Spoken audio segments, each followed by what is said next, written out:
కేంద్ర హోంశాఖ సహాయ మంత్రిగా ఉన్న బండి సంజయ్ చట్టాన్ని రక్షించాల్సింది పోయి అపహాస్యం చేస్తున్నారు. కుమారుణ్ణి కాపాడుకునేందుకు అధికారాన్ని ఇష్టారీతిన దుర్వినియోగం చేస్తున్నారు. పోక్సో కేసులో సిట్ ఇచ్చిన నోటీసులను పక్కన పెట్టారు. ఇచ్చిన సమయం పూర్తయినప్పటికీ తన కుమారుణ్ణి విచారణకు పంపించలేదు.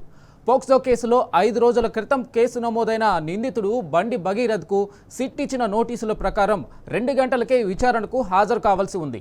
కానీ చట్టాలపై ఏమాత్రం గౌరవం లేనట్లుగా బండి సంజయ్ ప్రవర్తిస్తున్నారు. తనయుడి ఆచూకీని గోప్యంగా పెట్టడమే కాకుండా పోలీసుల నోటీసులకు ఇప్పటి వరకు స్పందించలేదు. చట్టాన్ని గౌరవిస్తానంటూ నిన్న మాట్లాడిన బండి సంజయ్ తన కుమారుణ్ణి విచారణకు అప్పగించడంపై మాత్రం పన్నెత్తి మాట్లాడడం లేదు. మరోవైపు పోక్సో కేసు నమోదైన వెంటనే నిందితుడిని అరెస్టు చేయాల్సిన పోలీసులు కూడా 5 రోజులుగా టైంపాస్ ముచ్చట్లతో కాలం గడుపుతున్నారు. కేంద్ర మంత్రి తనయుడి ఆచూకీని కూడా కనుగొనలేకపోతున్నారు. మరోవైపు తెలుగు మీడియా కూడా మైనర్ బాలికకు జరిగిన అన్యాయాన్ని పక్కన పెట్టి పక్క రాష్ట్రం వార్తలపై ఆసక్తిని కనబరుస్తుంది. పోక్సో కేసు నమోదై 5 రోజులు గడుస్తున్నా ఆ వార్తను మీడియాలో ప్రసారం చేయకుండా తొక్కుపెడుతుంది. ఆడబిడ్డపై లైంగిక దాడి కంటే తమిళనాడు పాలిటిక్స్ ఎక్కువ అన్నట్టుగా వ్యవహరిస్తుంది. కావాలనే బండి సంజయ్ తనయుణ్ణి కాపాడేలా డైవర్షన్ కథనాలను వండి వారిస్తుంది.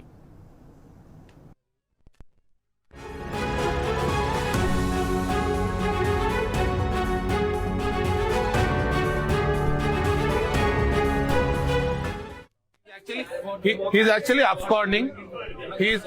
He's son of our Honorable Home Minister, National Home Minister, and he's absconding in a molestation case.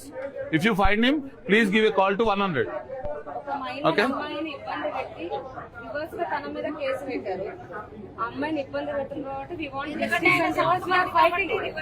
Sound party అది ఎస్ అందుకని ఎత్తుకుతున్నాం. అది జరగలేదు కదా, డబ్బు ఉంది కదా అని అహంకారం నడవదు కదా. డబ్బు అధికారం ఉందని చేద్దాం. మన ప్రయత్నం మన చేతిలో ఉంది కదమ్మా. చెప్పండి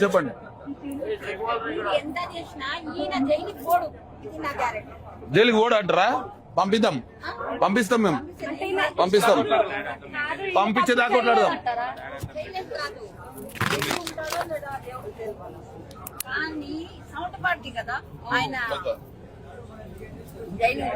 జైలు కూడా పంపిద్దాం. మనం ప్రజాస్వామ్యం మనం కొట్లాడదాం. న్యాయం జరగదా? ఏదైనా ఏ అమ్మాయిని ముట్టుకోవాలంటే వణుకాలి. కరెక్టా? నేను చెప్పింది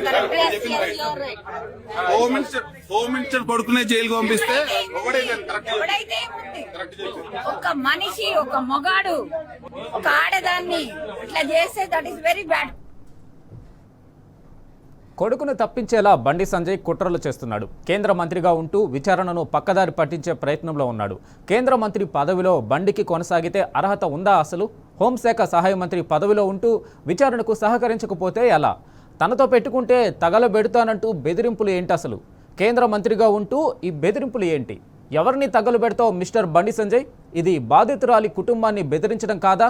కేంద్ర మంత్రిగా ఉంటూ పబ్లిక్గా మైనర్ కుటుంబానికి బెదిరింపులా? ఇంత జరుగుతున్నా పోలీసులకు, రాష్ట్ర కేంద్ర ప్రభుత్వాలకు కనిపించడం లేదా? బండి సంజయ్ చేస్తున్నది అధికార దుర్వినియోగం కాదా? ఒక మంత్రి తన కొడుకు చేసిన దుర్మార్గాలను బయట పెట్టిన వారి అంతు చూస్తామనడం నేరం కాదా? అంటే బండి సంజయ్కి చట్టాలు వర్తించవా? బండి ప్రవర్తన చూశాక బండి భగీరథ్ తండ్రి బాటలోనే నడిచాడని తెలియడం లేదా? బండి సంజయ్ పదవిలో కొనసాగితే విచారణ పారదర్శకంగా ఎలా జరుగుతుంది? ఇప్పటికే Bandi Sanjay my dear friend అంటూ సీఎం, రాష్ట్ర హోంమంత్రి రేవంత్ కూడా ప్రకటించలేదా? రేవంత్ అండ చూసుకునే బండి బహిరంగంగా బెదిరింపులకు దిగడం నిజం కాదా?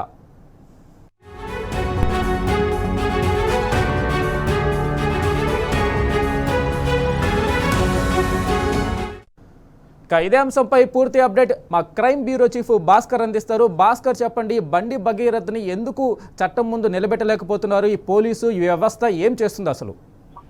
దాదాపు 2 గంటలకి వాళ్ళ హాజరవుతారని చెప్పారు. 2 గంటలు అవుతోంది. ఇంతవరకు ఎట్లాంటి సమాచారం లేదు. బండి భగీరథ్ వరకైతే పోలీసు స్టేషన్కి రాలేదు. ఇక తాను ఒక నియంత్రణగా వ్యవహరిస్తున్నటువంటి బండి సంజయ్ మాత్రం తగలబెడతా, కాలబెడతా అంటూ ఉన్న కరీంనగర్ లో మాట్లాడేటువంటి మాటలు కూడా బీఆర్ఎస్ పార్టీ సీరియస్ గా తీసుకోవడం జరిగింది. దాంట్లో కేంద్ర మంత్రి హోదాలో ఉంటూ తెలంగాణ సాధించినటువంటి కేసీఆర్ పట్ల అనుచిత వ్యాఖ్యలు చేస్తూ ఉంటాడు. ఆ తర్వాత బీఆర్ఎస్ కేటీఆర్ పైన కూడా వ్యక్తిగతంగా మాట్లాడి ఆయన యొక్క స్థాయి తగ్గిస్తున్నారు. ఇకపోతే తన కొడుకు కూడా తన బాధలోనే నడుస్తాడనేటువంటి వ్యవహారం కూడా కనిపిస్తోంది. దీంట్లో పోలీసుల సహకారం కంప్లీట్ గా బండి బదిలేస్తుంది. 5 రోజులు అయిపోయింది.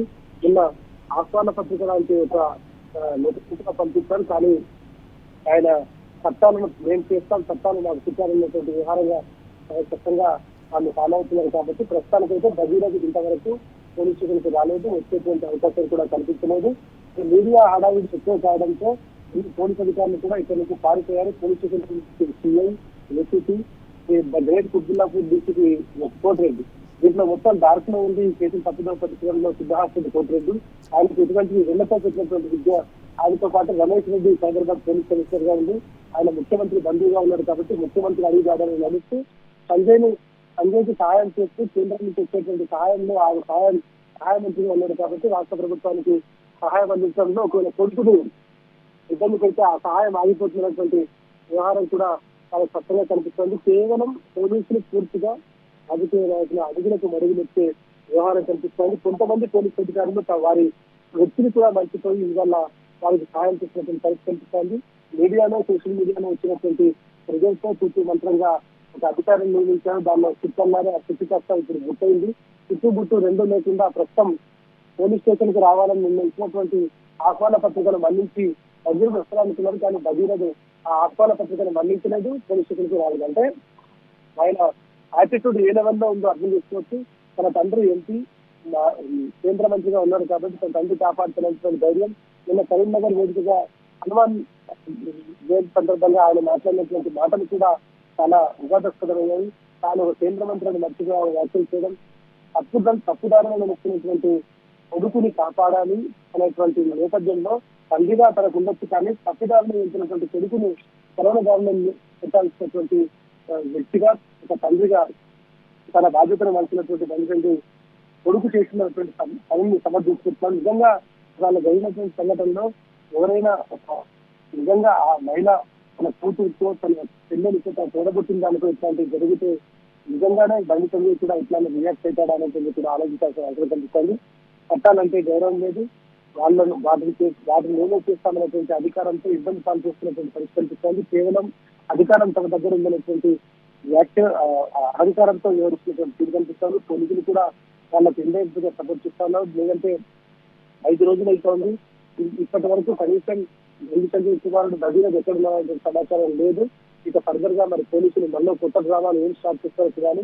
ఇవాళ సాయంత్రం తర్వాత దీనిపైన క్లారిటీ వచ్చే అవకాశం కనిపిస్తుంది. రేపు హౌస్ మోషన్ పిటిషన్ ఉంది కాబట్టి దానిలో ఇంటర్వ్యూ దీనికి సంబంధించి హైకోర్టు ఎట్లాంటి చర్యలు తీసుకుంటుందో కూడా మనం వేచి రాసిన అవసరం కనిపిస్తుంది. ఇక భగీరథ అంశంలో మాత్రం చాలా స్పష్టంగా రాష్ట్ర ప్రభుత్వం, కేంద్ర ప్రభుత్వం కన్విట్ అయింది. బడేబాయి చోటాబాయి బంధం ఇంకా బలపడింది. రాష్ట్రానికి సహాయం చేస్తున్నటువంటి సహాయ మంత్రి రేవంత్ రెడ్డి సహాయంలో కొలువు తీస్తున్నటువంటి పరిస్థితి కనిపిస్తోంది. ఈ మొత్తం వ్యవహారంలో ఒక మైనర్ బాలికకు మాత్రం న్యాయం జరగలేదు అనేటువంటిది మాత్రం చాలా స్పష్టంగా కనిపిస్తోంది. ఇక భగీరథ్ మాత్రం ఇప్పటి వరకు స్టేషన్కు రాలేదు, వచ్చే దారి కూడా కనిపించట్లేదు. రేపు మరి కోర్టు నిర్ణయం తర్వాత వాళ్ళు వస్తారా? బాధ్యత కలిగినటువంటి కేంద్ర మంత్రి, దేశాన్ని ఏల్చినటువంటి కేంద్ర ప్రభుత్వం దీనిపైన ఇస్లాం సమాజాన్ని చెప్పినట్టు చేయడానికి ఒక ఆడపిల్లకు న్యాయం చేయడానికి ప్రభుత్వంలో వాళ్ళ హిందూ ముస్లింల మధ్య గొడవలు పెట్టి మతాల ప్రాతిపదికన ఏర్పడినటువంటి ప్రభుత్వం వ్యక్తులు ఇవాళ ఏ రకమైనటువంటి సమాధానం చెప్తారో వీచిగా శాస్త్రం కనిపిస్తుంది. ప్రస్తుతానికి మాత్రం పోలీస్ స్టేషన్ మాత్రం ఇంతవరకు భగీరథ రాలేదు. వచ్చేటువంటి అనుమానాలు కూడా ఎక్కడ కనిపిస్తుంది రెస్పాండ్ కావడం లేదు. Right Bhaskar, thank you.